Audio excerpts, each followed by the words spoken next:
అందరికీ నమస్కారం। ఈ వీడియోలో నేను వరలక్ష్మీదేవి వ్రతానికి మనం ముత్తైదువులకి ఇవ్వాల్సిన వాయనం ఏ రకంగా ఇవ్వాలి, సాంప్రదాయబద్ధమైన వాయనంలో ఏ మంగళకరమైన వస్తువులు మనం పెట్టుకొని వాయనం ఇస్తే మనకి అఖండ సౌభాగ్యం, సిరి సంపదలు, సుఖ సంతోషాలు లభిస్తాయి అన్న విషయాలను ఈ వీడియో ద్వారా తెలుసుకుందాం।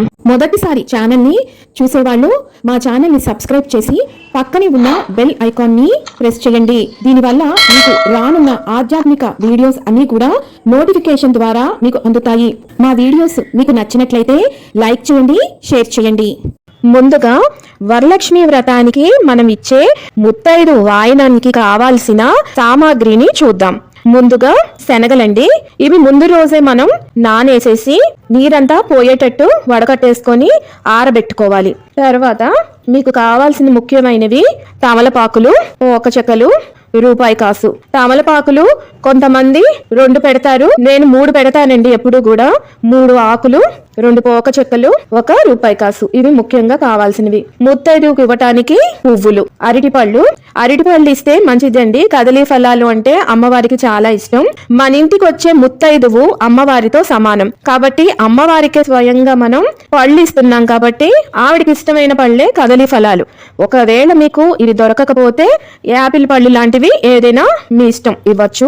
తర్వాత 2 జాకెట్ ముక్కలు, ఎప్పుడు కూడా 2 ఇవ్వాలండి, 1 ఎట్టి పరిస్థితుల్లో ఇవ్వకూడదు। మీకు శక్తి ఉండి మీరు చీర పెడితే కనుక రన్నింగ్ బ్లౌజ్ ఉన్నా సరే మీరు ఇంకొక బ్లౌజ్ పీస్ కలిపే మీరు ముత్తైదువుకి ఇవ్వాలి। తర్వాత పసుపు కుంకాలు, ముత్తైదువుకి గాజులు 2 గాని లేదా 6 లేదా 12 గాజులు, ఇలా మీ శక్తిని బట్టి ముత్తైదువుకి గాజులు ఇవ్వండి। తర్వాత ముత్తైదువు వచ్చినప్పుడు అండి మనం వాళ్ళకి కాళ్ళకి పసుపు రాయాలి। ముందు పసుపు రాస్తాం కాబట్టి పసుపు బొట్టు పెట్టి తర్వాత గంధం ఇచ్చి మంగళసూత్రాలకి పసుపు రాసుకోమని పసుపు ఇస్తాం।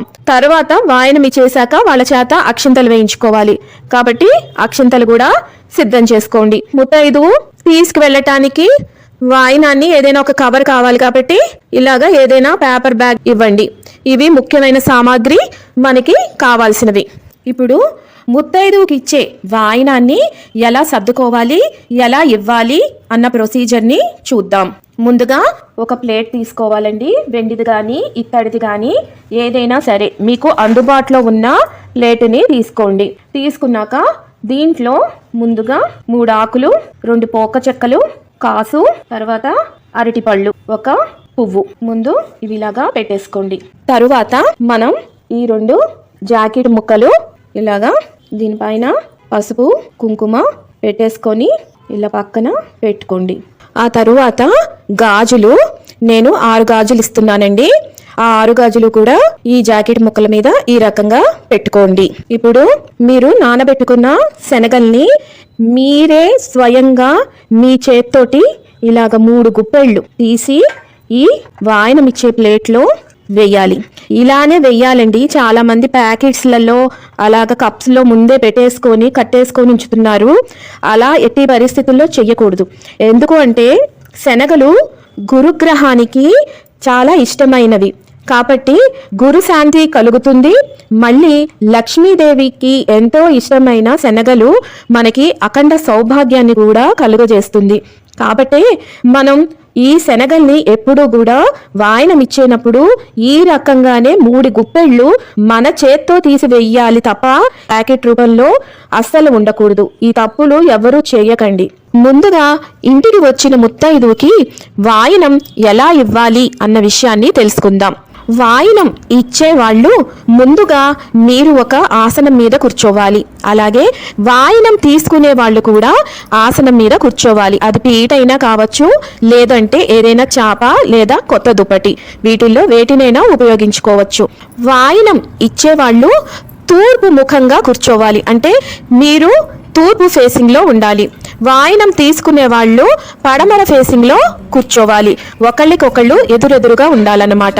ఇలా కూర్చున్న తర్వాత మీరు వచ్చిన ముత్తైదుకి ముందుగా కాళ్లకు పసుపు రాయండి। ఆ తరువాత మీరు కొంచెం కుంకుమ బొట్టు పెట్టుకొని ముత్తైదువుకు కూడా కుంకుమ బొట్టు పెట్టండి। గంధం ఇచ్చి మంగళసూత్రానికి పసుపు రాసుకోవటానికి పసుపు ఇవ్వండి. ఇప్పుడు నేను చూపిస్తున్న విధంగా వాయనం ఇవ్వండి. తాంబూలం ఇచ్చినప్పుడు ఎప్పుడూ కూడా గుర్తుంచుకోండి, ఈ తొడిమే మన వైపు ఉండాలి. ఇలాగా కొసలు ఎవరైతే ముత్తైదువుకి ఇస్తున్నామో వాళ్ళ వైపు ఉండాలి. అది ముఖ్యంగా మీరు గుర్తుంచుకోవాల్సింది.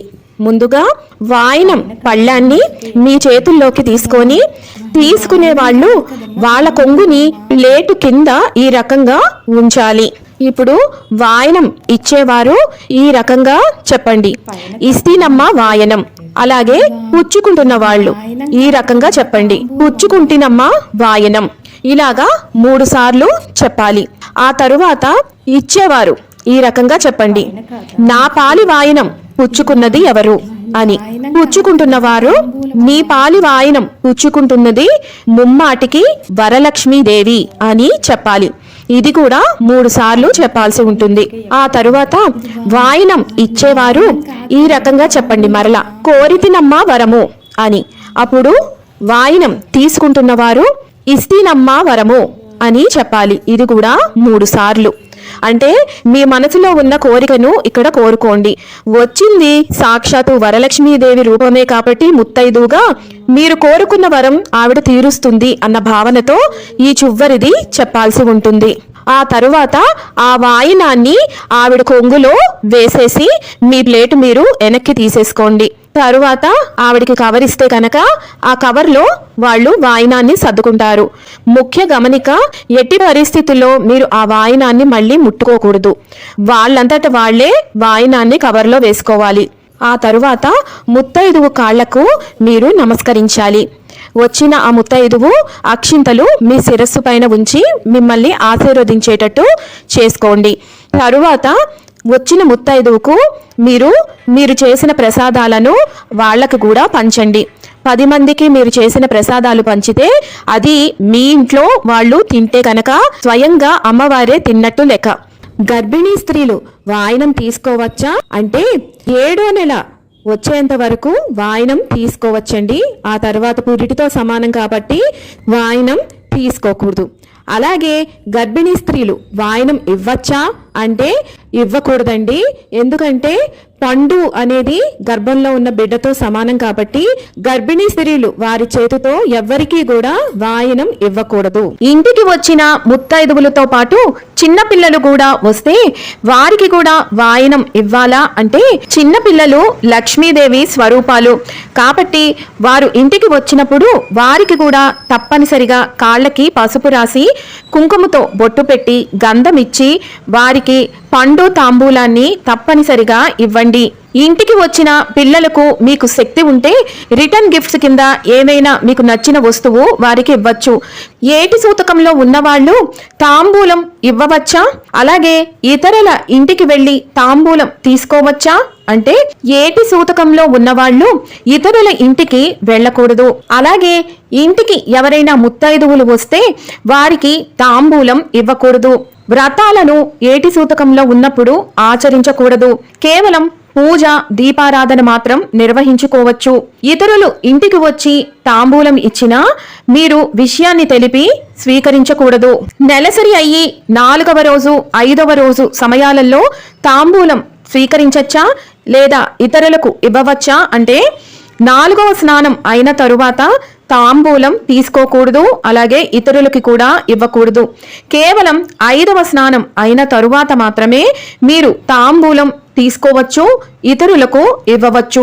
ఇక్కడ ఇంకొక సందేహం, ఒకవేళ ఇంకా బ్లీడింగ్ అవుతూ ఉంటే కనుక మరి ఇవ్వవచ్చునా తీసుకోవచ్చునా అంటే అలా అవుతుంటే కనుక మీరు తాంబూలం ఇవ్వటం లేదా తీసుకోకుండా ఉంటేనే మంచిది. తాంబూలంలో 2 జాకెట్ ముక్కలు పెట్టాలి అని చెప్పారు. ఇది అవసరమా? ఒక జాకెట్ ముక్క పెట్టకూడదా అని చాలా మంది అడుగుతున్నారండి. మనం ఎప్పుడు కూడా ద్వివస్త్రం అనేది ఇవ్వాలి, అంటే 2 వస్త్రాలను ఇవ్వాలి. అది చీర జాకెట్ అయితే కుదురుతుంది. మరి జాకెట్ ముక్క ఇచ్చేటప్పుడు అది ఏక వస్త్రం అవుతుంది. ఏక వస్త్రం అనేది అశుభంగా చెబుతారు శాస్త్రంలో. అందుకే ఎప్పుడూ కూడా ద్వివస్త్రం అనేది ఇవ్వాల్సి ఉంటుంది. అందుకే 2 జాకెట్ ముక్కలు పెట్టి తాంబూలం ఇవ్వండి. తాంబూలం ఎంతమంది ముత్తైదువులకి ఇవ్వాలి అంటే మీరు ఒక్కరికి, ముగ్గురు, ఈ సంఖ్యలో 9 మంది, ఇలా మీ శక్తి కొలిది మీరు ఎంతమందికైనా ఇవ్వవచ్చు. ఒకవేళ మీకు ముత్తైదువులు ఎవరు దొరకరండి, ఎవరు ఇంటికి రారు అనుకుంటే మొదటి తాంబూలం ఎట్లాగూ మీరు అమ్మవారికి ఇస్తారు.